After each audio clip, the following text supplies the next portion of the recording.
गोड्डा पश्चिमी निर्वाचन क्षेत्र 16 से उम्मीदवार हैं जिला परिषद प्रत्याशी रामा रमन झा और उर्फ मुंचुन झा हमारे साथ इस वक्त मौजूद हैं और हम इनसे बातचीत करने के लिए आए हैं कि क्या कुछ क्षेत्र में जब ये दौरा कर रहे हैं तो क्या आश्वासन इनको मिल रहा है। सर, सबसे पहले आप हमारे दर्शकों को अपना निर्वाचन क्षेत्र और तमाम वो चीज़ें जानकारी दे दिए जिससे कि उनको समझ में आ जाए कि किस क्षेत्र से आप जो है चुनाव लड़ रहे हैं। जी बहुत बहुत धन्यवाद। मैं गोड्डा सदर प्रखंड के पश्चिमी क्षेत्र से जिला परिषद का निर्वाचन क्षेत्र संख्या 16 से प्रत्याशी हूँ। इस बात करने से पहले हम शुरुआत करते हैं कि आप इससे पहले भी जो है 5 साल जिला परिषद के प्रत्याशी रहे और उसको जीता भी और आपने उसमें काम भी किया। उसका क्या अनुभव रहा सर, वो एक बार साझा कर दें। देखिए 2010 में यहाँ पहली बार चुनाव हुआ था। पहली बार इसलिए बोल रहे हैं कि झारखंड बनने के बाद पहली बार। उसके पहले जहाँ तक हमको जानकारी है 1978 में पंचायत का चुनाव हुआ था जब एकीकृत बिहार में हम लोग रह रहे थे। तो 32 साल के बाद पहला बार चुनाव हुआ 2010 में। उसी बार हम पहला बार इस क्षेत्र से जिला परिषद के रूप में लोगों के द्वारा निर्वाचित हुए थे। 32 साल बाद हुआ था तो सब चीज़ नया था। अधिकारी लोग को भी बहुत इसका अनुभव नहीं था और हम लोग भी जो जनप्रतिनिधि चुन के गए थे उसको भी इस विषय में बहुत जानकारी और बहुत अनुभव नहीं था। बावजूद उसके जो भी चीज़ें विचारण के लिए आया जिला परिषद में, या एक सदस्य होने के नाते अपने क्षेत्र का और जिला परिषद होने के नाते पूरे जिला का जो भी समस्या हम लोगों के नज़र में आया उसको पूरा ताकत के साथ जिला परिषद के मंच पर, या जिला परिषद सदस्य होने के नाते योजना समिति में भी मैं सदस्य था, शिक्षा समिति में सदस्य थे, परिवहन समिति में सभापति थे। तो जिला परिषद सदस्य होने के नाते जहाँ जहाँ जो दायित्व था उसको जो भी समस्या था उसको सही जगह पर उठाए। पिछले 5 साल का जो सत्र रहा उसमें आप उस चुनाव में क्या कुछ हुआ उसको लेकर बताइए। सत्र में सबसे पहले तो हमारे यहाँ जब हम चुन के आए तो हमको पता चला कि पंचायती राज व्यवस्था जो है पंचायत भवन से चलता है। मेरे यहाँ 12 पंचायत था उस समय, जहाँ की 6 पंचायत में पंचायत भवन नहीं था और पूरे जिला में 201 पंचायत है, वहाँ 54 जगह पर पंचायत भवन नहीं था। तो हमने सबसे पहला काम ये किया कि सब जगह पहले इंफ्रास्ट्रक्चर हो, जहाँ की जहाँ से बैठ करके गांव की सरकार चले, लोगों की भागीदारी सुनिश्चित हो। तो मैंने सबसे पहले पंचायत भवन बनवाने पर जोर लग दिया और आज आप देख सकते हैं कि हमारे क्षेत्र में जहाँ 6 जगह नहीं था सब जगह पंचायत भवन बन के तैयार हुआ। कितने मतों से उस चुनाव में आपने जीत हासिल की थी? पिछले बार हम लोग 1800 मतों से मैंने जीत हुआ था। इस बार का क्या आंकड़ा रह सकता है? इस बार का जो चुनाव घोषणा होने के बाद अभी तक लगभग हम 50-51 गांव में घूमे हैं। अब इस बार 9 पंचायत में यह क्षेत्र सीमित है और 9 पंचायत में लगभग 77 गांव हैं, रेवेन्यू और गैर रेवेन्यू मिला के। तो 51 गांव में जो अभी तक हम घूमे हैं, इससे यही मेरा निजी हमको अनुमान होता है कि इस बार जनता जो है एक तरफा आशीर्वाद मेरे साथ में है और जीत का बहुत बड़ा अंतर होगा। कम से कम 8 से 10 हज़ार मतों से जो भी मेरे निकटतम प्रतिद्वंदी होंगे, तो मेरा अपना अनुमान है कि 8 से 10 हज़ार से ज़्यादा मतों से जीत का अंतर मेरा होगा। चुनाव चिन्ह आ गया है और चुनाव चिन्ह को लेकर के क्या कुछ कहिएगा? चुनाव चिन्ह क्रमांक के अनुसार हमको 6 नंबर क्रमांक में मेरा नाम है, तो उसके अनुसार से हमको बिस्कुट छाप मिला है। और प्रचार के दृष्टिकोण से या व्यवहार के दृष्टिकोण से अगर देखा जाए तो आम आदमी के जीवन में आज बिस्कुट एक अनन्य अंग है। हम लोग के घर में बच्चा, जब हम लोग भी बच्चा थे या जो भी बच्चा जैसे रोता है तो पहले बिस्कुट से शुरुआत होता है। युवा लोग का दिन का शुरुआत बिस्कुट और चाय से होता है और बुजुर्गों का तो आधार ही बिस्कुट है। तो ये जो चुनाव चिन्ह के रूप में बिस्कुट मिला है, ये आज के डेट में मानव सभ्यता का एक प्रमुख अंग बन गया है। यहाँ से आपके माध्यम से हम अपील करेंगे लोगों को कि जिस तरह बिस्कुट आपके जीवन का अंग है, उसी तरह बिस्कुट छाप कर मोहर लगाकर अगर हमको निर्वाचित कर अपना आवाज़ उठाने का मौका देते हैं तो हम आपके जीवन का एक अभिन्न अंग बनकर, एक नेता नहीं बेटा बनकर आपके सेवा में तत्पर रहेंगे। इस बार आपको क्या कुछ लग रहा है कि आपके क्षेत्र में क्या चीज़ की कमी है जिसको लेकर के आप जनता के बीच जा रहे हैं? देखिए, विकास एक सतत निरंतर प्रक्रिया है। जब से भारत आज़ाद हुआ है, लगभग 75-76 साल हुआ होगा, तब से सब लोग विकास ही कर रहे हैं। लेकिन जो सबसे प्रमुख चीज़ पिछले 1-2 साल से हमको अनुभव हो रहा है, खास करके कोरोना काल जो हम लोगों ने, मानव सभ्यता ने देखा कि सब चीज़ बंद हो गया था। फैक्ट्री बंद हो गया, उद्योग धंधा बंद हो गया, सब महानगरीय व्यवस्था जिसके पीछे हम लोग भाग रहे थे बरसों से, उस सारा सिस्टम बंद हो गया, सब बैठ गया। सब लोग लौट के फिर उसी अवस्था में चले गए, प्रकृति के पर निर्भर कर गए, प्रकृति के गोद में निर्भर कर गए कि सिर्फ खाना और जीना है। जीने के लिए भरदम ऑक्सीजन नहीं मिल पा रहा था। हम लोगों ने देखा था न्यूज़ के माध्यम से, ऑक्सीजन के लिए लोग मर रहे हैं, मास्क लगाना पड़ रहा है। इसको परिप्रेक्ष्य में रखते हुए अगर हम देखते हैं तो सबसे बड़ा जो कमी हम लोगों के यहाँ है तो वो है पानी का, पीने का पानी का। अभी तक हम लोग सब जगह व्यवस्था नहीं कर पाए हैं। आज़ादी के इतना दिन बीत जाने के बाद भी लोग 6 स्तर पर 6 लेयर में अपना प्रतिनिधि चुन के देते हैं, वार्ड से लेके एमपी साहब तक। लेकिन जो हमारे क्षेत्र में जो अभी हम लोग देख रहे हैं, पिछला 10 साल से घूम रहे हैं, 5 साल से घूम रहे हैं, आज भी पीने का पानी का बहुत बड़ा समस्या है। चाहे आदमी के, मानव के लिए हो या पशु के लिए हो। गर्मी आते ही हम लोग बाप बाप करने लगते हैं। सिस्टम है कि हर गांव में चापाकल है, हर बार सरकार देती है कि हर पंचायत में 5 चापाकल बनवा दीजिए। चाहे उस पंचायत में पहले से 25 हो फिर भी 5, चाहे उस पंचायत में 1 भी नहीं हो फिर भी 5। ये जो प्रक्रिया है, यह दोषपूर्ण प्रक्रिया का शिकार हम लोग आम जनता है। और आज जहाँ भी जा रहे हैं, जो भी ऊपर लेयर का गांव है, जहाँ भी वाटर लेयर नीचे जा रहा है, सब जगह चापाकल फेल हो जाता है।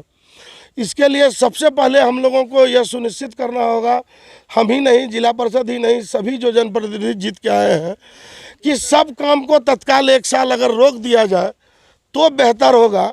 लेकिन सबसे ज़्यादा ज़रूरी है कि हर गांव में 400-500 फीट का HYDT से डीप बोरिंग करवा कर, जो कि पिछले कार्यकाल में हम लोगों ने अपने 12 पंचायत के लगभग हर पंचायत के 2-2 गांव में करवाया था। अभी भी 5-6 जगह फेल हुआ है, लेकिन 17-18 जगह 10 साल से पानी वो चल रहा है। आप उदाहरण के तौर पे रेडी में देख सकते हैं, डोका बांध में, गंगटा में, अमलो में, मालीपलगंजा में, जो हम लोग मालनी में, चकेसरी में हम लोगों ने 24 जगह डीप बोरिंग का काम कराया था 400 फीट वाला। वो आज भी लोग वहाँ पानी पी रहे हैं। 6 जगह जहाँ फेल है तो वो इसलिए फेल है कि वह नेग्लेंसी का शिकार रहा, चाहे पंचायत प्रतिनिधि हो या ऊपर के विधायक सांसद रहे हो, प्रतिनिधि हो। हम जनप्रतिनिधियों ने इस ओर ध्यान ही नहीं दिया, जो मानव सभ्यता का सबसे बड़ा आज के युग में रिक्वायरमेंट है। तो मेरे नज़र में आज सबसे ज़्यादा ज़रूरी काम अगर हम जीत के जाते हैं तो अगर प्राथमिकता देने की बात आएगी तो हम सब काम PCC, नाली और ये सब चीज़ को चाहेंगे कि रोका जाए।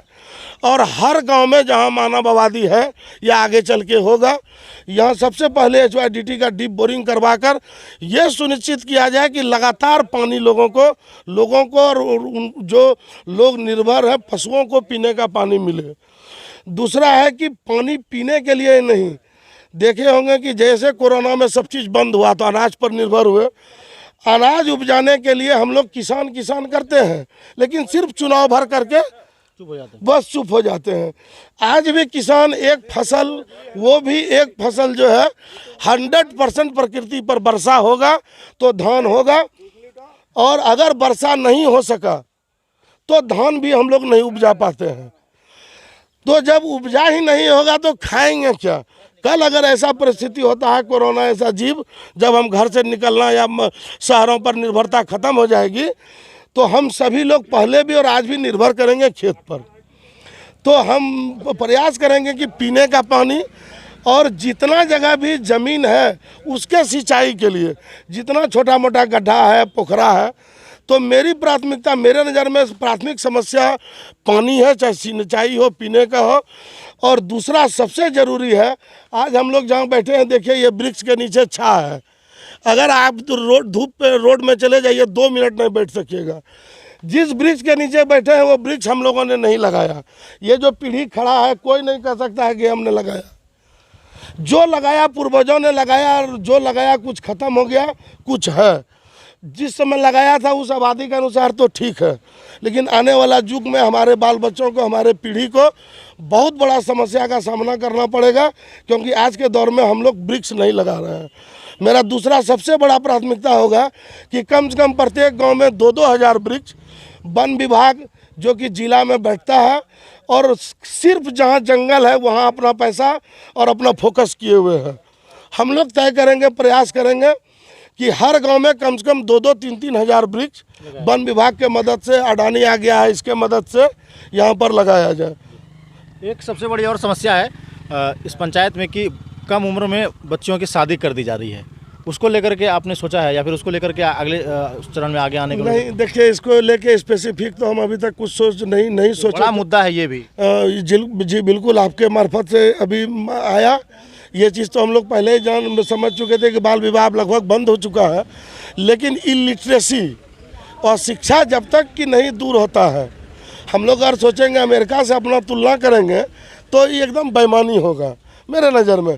अमेरिका को आज़ाद हुए 330 साल से ज़्यादा बीत चुका है, हम लोग अभी 100 साल भी नहीं हुआ है।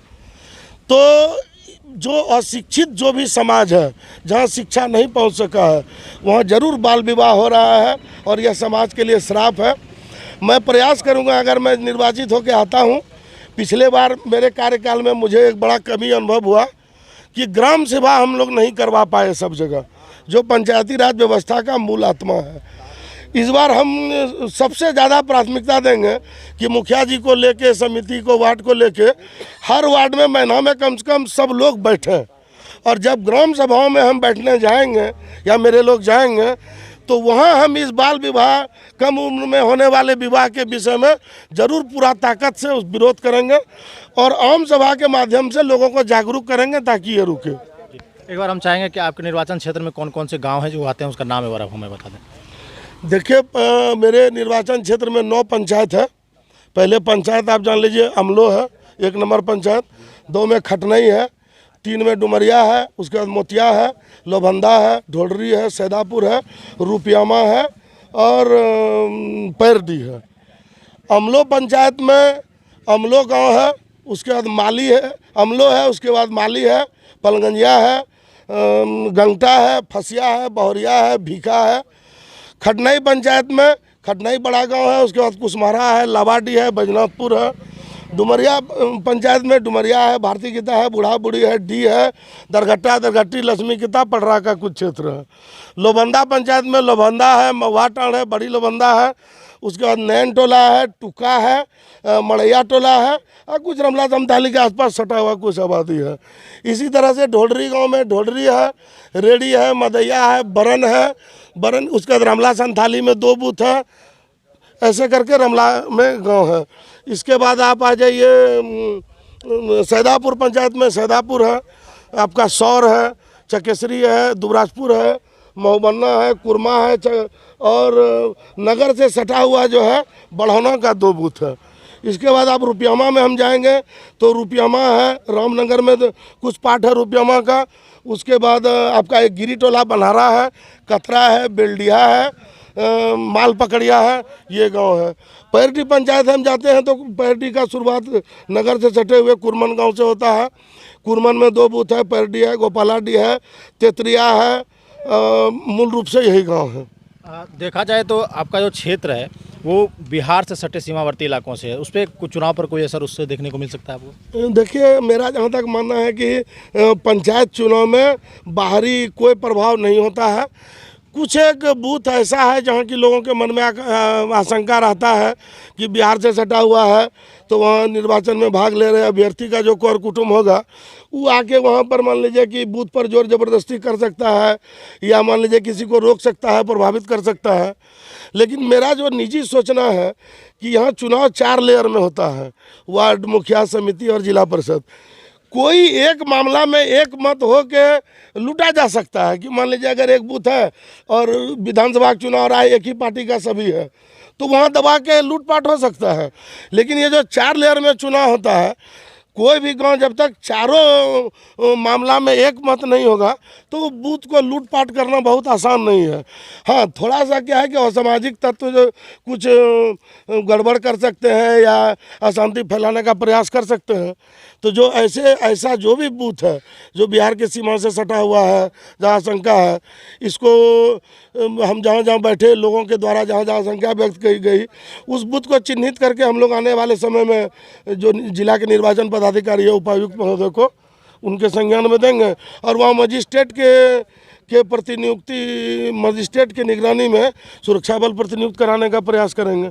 अगर लोग संतुष्ट नहीं होंगे तो झारखंड पुलिस के अलावा IRB या अन्य पुलिस का प्रतिनियुक्ति सुनिश्चित करेंगे ताकि लोग निश्चिंत होकर वोट दे सके, किसी को किसी प्रकार की समस्या ना हो। किसी को किसी प्रकार की समस्या नहीं हो। अंत में आप जनता से क्या कुछ कहिएगा?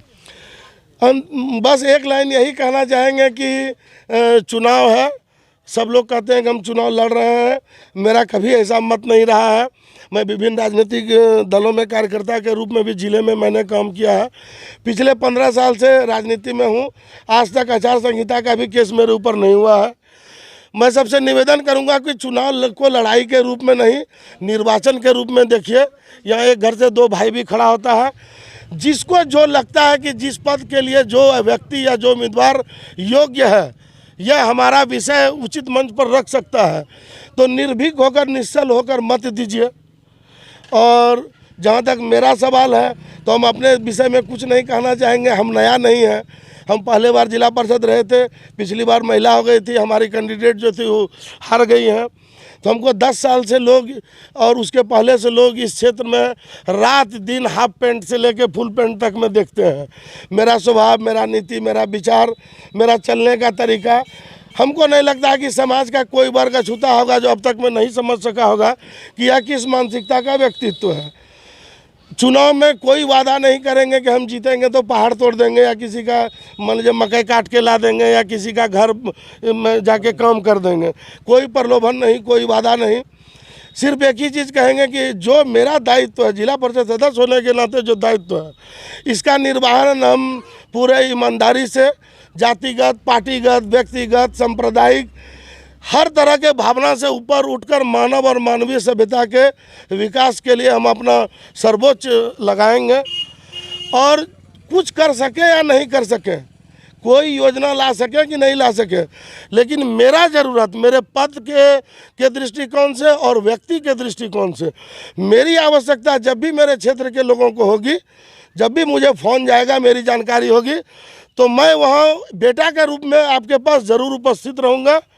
मैं अगर नहीं पहुंच सका तो मेरे बदले मेरा कोई आदमी, मेरा कोई भाई आप ही के बीच से, मेरे गांव से कोई न कोई मेरे बदले आपके बीच में जरूर मुंचुन झा के रूप में मिलेगा। बहुत बहुत धन्यवाद आपका। अभी आप सुन रहे थे रामारमण झा उर्फ मुंचुन झा को। बने रहिए हमारे साथ और देखते रहिए जिला जोहार। धन्यवाद।